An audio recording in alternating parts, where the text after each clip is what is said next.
মন খারাপ কেন? কি আর বলবো ভাই, ঈদের বাজার, হাতে পয়সা করি নেই।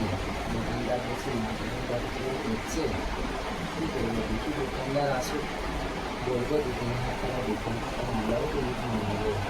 ওই দোকানদার আসছে তো? বলছি ঈদের বাজার, পয়সা করি তো লাগবে। পয়সা নেই, পয়সা কি হবে তোদের? ঈদ মানাবো না আমরা? আমরা কি ঈদ মানাবো না? তাহলে বলি বা কুরবানিটা খরচা হবে, কত রকম কথা বলি। তো তুমি মনে কেনাকাটি করছো, মনে ওখানে জুতো কিনছো, ওখানে তা আমি মনে যা করবো করে কি মা? আমরা মনে ঈদ মানাবো না মা? না, এই আমার জামা আছে একটা দুটো, তুই তুই কি তুই না পড়ে যাবি তো এইটা? হ্যাঁ। এই লুঙ্গিটা পরে যাবি, আর আমার একটা কালো গেঞ্জি আছে, এই কালো গেঞ্জিটা পরে যাবি। এখানে কালো একটা গেঞ্জি আছে, কালো গেঞ্জি পরে যাবি, ঠিক আছে?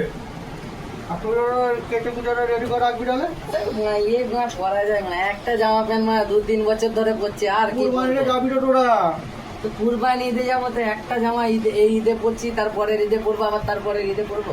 সেই ঠিক আছে, আমার ছোটবেলায় আমার মা খাওয়া গায়ে একটা ঈদে কোরবানি করতাম, ঈদ করতাম, জলটা করতাম, কত কিছু করছে। ওটা পিছনের দিন বলে গেলে হবে? পিছনের দিন না, এখন 2025 হয়েছে, নতুন বছরে নতুন নতুন জিনিস। পয়সা নেই আমার, পয়সা সব শেষ হয়ে গেছে। আমি ঘর যাবো, মেয়ে পেয়ে সব কেনাকাটি হয়ে গেছে। দেখ না, আরো কিনে এনেছি, আর দেখ না, দুটো কিনে এনেছি, অনেক সব কিছু কিনে এনেছি, জামা কিনে এনেছি। একটা জামা দেখ, তোরা মিথ্যে কথা বলছি আমি? এই একটা জামা কিনে এনেছি, একটা জামা, সাদা জামা, এটা পরে না হাত করতে হবে। তাও আবার লুঙ্গি কেনা হয়নি, পুরো লুঙ্গি পরে যাবো। ও, এইটা দেখালে, এইটা দেখাতে ভুলে যাচ্ছ। এতে ও, এটা কিছু ও, নেই, এটা কিছু নেই। এটা কিছু নেই, এটা ও, এটা কিছু তারপরে নেই। এই অ্যাটাচ যেটা আছে, ওই আবার ওই ফাঁকা। অ্যাটাচ যেটা করেছো, তা তোরা দেখিস এত জিনিস তুমি নিয়ে যাচ্ছ। দেখিস তো, অনেক কিছু আছে কিন্তু এতে।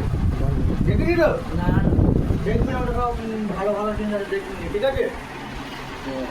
উনি পয়সা চাইছে হাতে, তো ক টাকা দেখেছো? 1, 2, 3, 4, 5, 6, 7, 8 কি হলো আবার? 5,000 লাগবে। 5,000 টাকা? মার্কেটিং করবো। আবে এ 5,000 টাকা লাগবে বলছি, একটা কারিগর নিচে গেল, ও 5,000 টাকা, তুই বাজে আছে ক টাকা? আছে তোমার 10,000 টাকা। তো আমরা ঈদের দেশে যাবো তো। যেতে যাবি তো আমি কি করবো? মানে আমার পয়সা মজা নেই, যেগুনি আছে সেইগুনি পয়সা মজা হবে না, ঘামার আগে আমার কাছে একটা গেঞ্জি আছে মাত্র, একটা লুঙ্গি। হবে না, পয়সা হবে না। ওকে রনিকে 5,000 টাকা দেবো, টুকলুকে 5,000 টাকা দেবো, আগে 10,000 টাকা আমি বাপের ভাড়া নিয়ে যাবো। লাউরা তা আমার কাছে পয়সা নেই তো। এই ভাড়া লাউরা কিনে বিক্রি করছে একটা। যা 11 নম্বরে যা, গিয়ে বাজার একটা কিনে জমা চেয়েছে।